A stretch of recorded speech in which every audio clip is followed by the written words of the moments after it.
Yo, what's the word? It's your boy Apostle B.A. Abad, also known as the Rebel Servant. Tap into the YouTube channel, The Labor Movement, Rebel Abad. Dope content, dope music, real scholarship, history, religion, and politics, all forms of social science. What's the word? Yara Haron Ara. We see from Matthew chapter 5:38, Yeshua was referring back to the written law, the written instruction, the written teaching, right?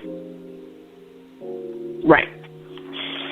So what we're going to do is we're going to go back to the Talmud, the oral law, and we're going to go to a section called Baba Kama or Baba Kama. Baba Kama means the gate, that's the first gate. All right? And it means the gate, the Baba is like the gate, the part, the division. Kama means first. Part of 3 tractates that deal with damages. Damages, right? That's what we see. Damages. So we're going to go to Baba Kama, section 83B. Baba Kama, section 83B. Wait for this to come up. Now, this is a long section, but I'm not going to read all of it. I'm just going to read some of it. This is to, provoke you to go back, seek study, spend some time in prayer meditation with the Most High. Let the Most High, through the Holy Spirit, lead and guide you into all truth, come to a sound conclusion. Right? Baba Kama, section 83B. And it reads, the Mishnah part reads, one who injures a fellow man becomes liable to him for 5 items: for depreciation, for pain, for healing, for loss of time, and for degradation. How is it with depreciation? Right? If he put out his eye, cut off his arm, or break his leg, the injured person is considered as if he were a slave being sold in the marketplace, and a valuation is made as to how much he is worth previously and how much he is worth now. So this is some sort of monetary value, right? Degradation, all to be estimated in accordance with the status of the offender and the offended. The Gemara says, why pay compensation? Compensation is pretty much some payback. Typically, it's money or some sort of damage that was rendered to a person or their property, right? So it says, why pay compensation? Does the divine law not say eye for eye? Now I'm reading this. It says, it is laid down, he that smiteth any man, and he that smiteth a beast, just as in the case of smiting a beast, compensation is to be paid. So also in the case of smiting a man, compensation is to be paid. Compensation. So, eye for an eye. Right? Eye for an eye. We're going to look at this word right here. So, it was taught by Rabbi Dostai ben Judah.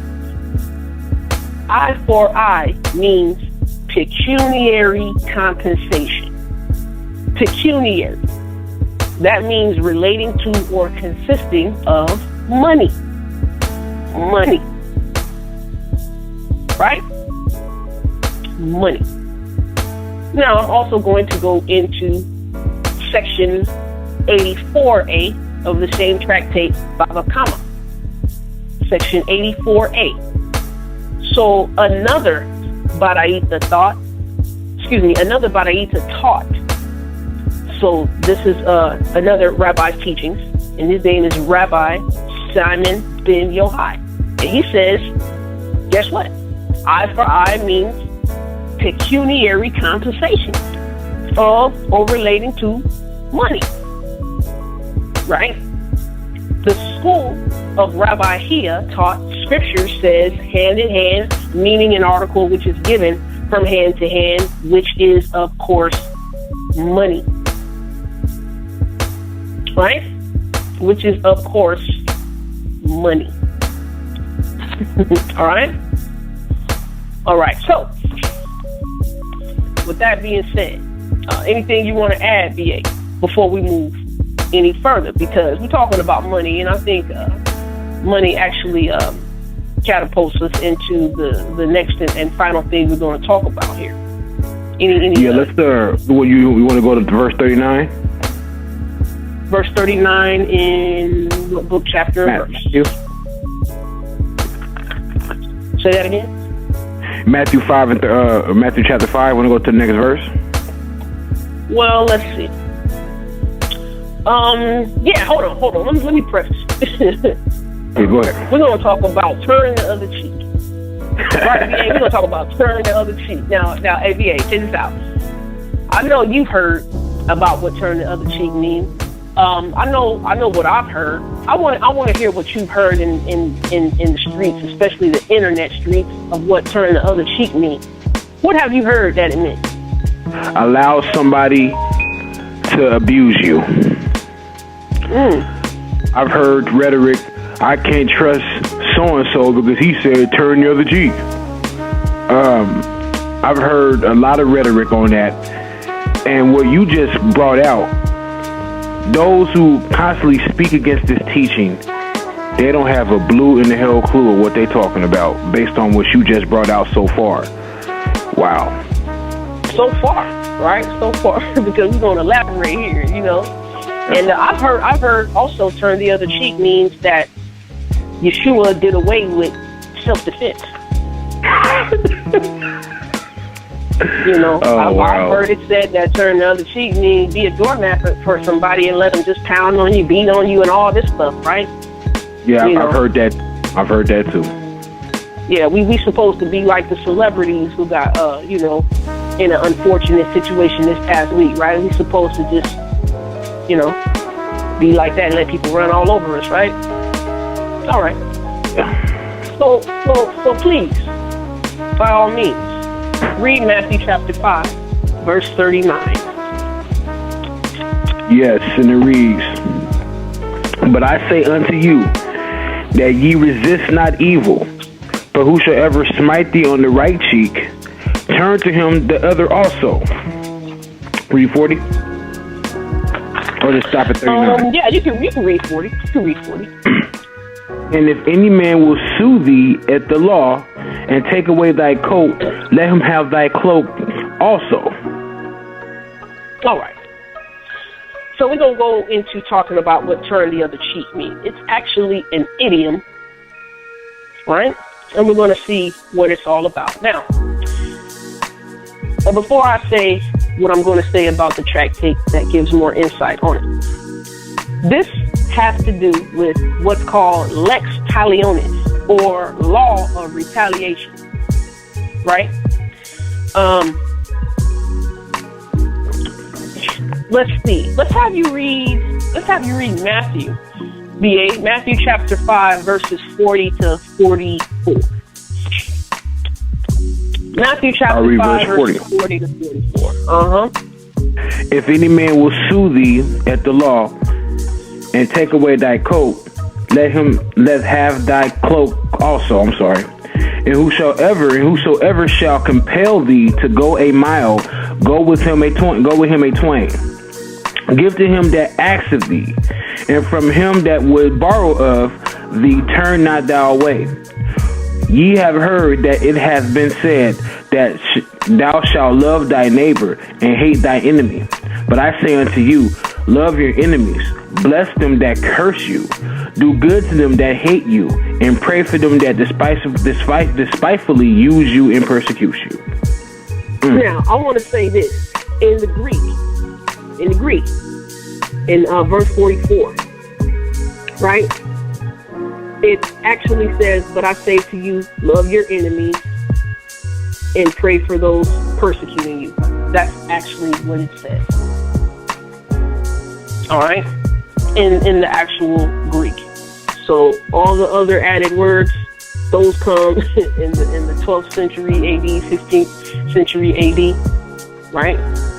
I can't remember the codexes off top, but I'll upload this in the comment section. I'll give my sources as to Matthew chapter 5, in the actual Greek text, the early manuscripts, they only say, "But I say to you, love your enemies and pray for those persecuting you." That's all it says. It doesn't say all that other stuff. All right? So I have a translation that says that. Want me to read it real quick? Yeah, please. Verse 44 in Matthew chapter 5. I'll read verse 43. You have heard that was said, you shall love your neighbor and hate your enemy. But I say to you, love your enemy and pray for those who persecute you. See? And this translation lines up with the original manuscripts. Correct. Right? You know what I mean? When I ran across the DA, it was trippy. So in the Greek it says ego de lego hemon agapate tus ectrus humon kai proseu keste huper ton dioponton humas. But I say to you, agapate, pretty much love who's the ones who are your enemies, and kai, and proseu keste, and pray, who pray for those, the ones,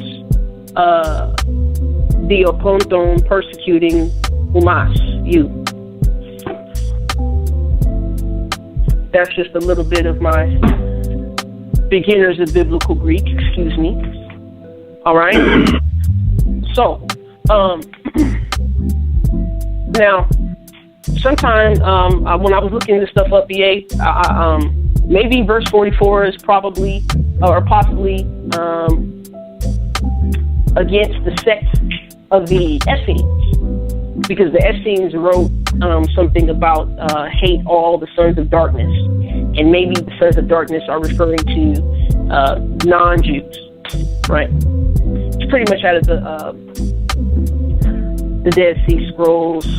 Here, let's see, out of the War Scroll. The War Scroll. That's where that reference is from, right?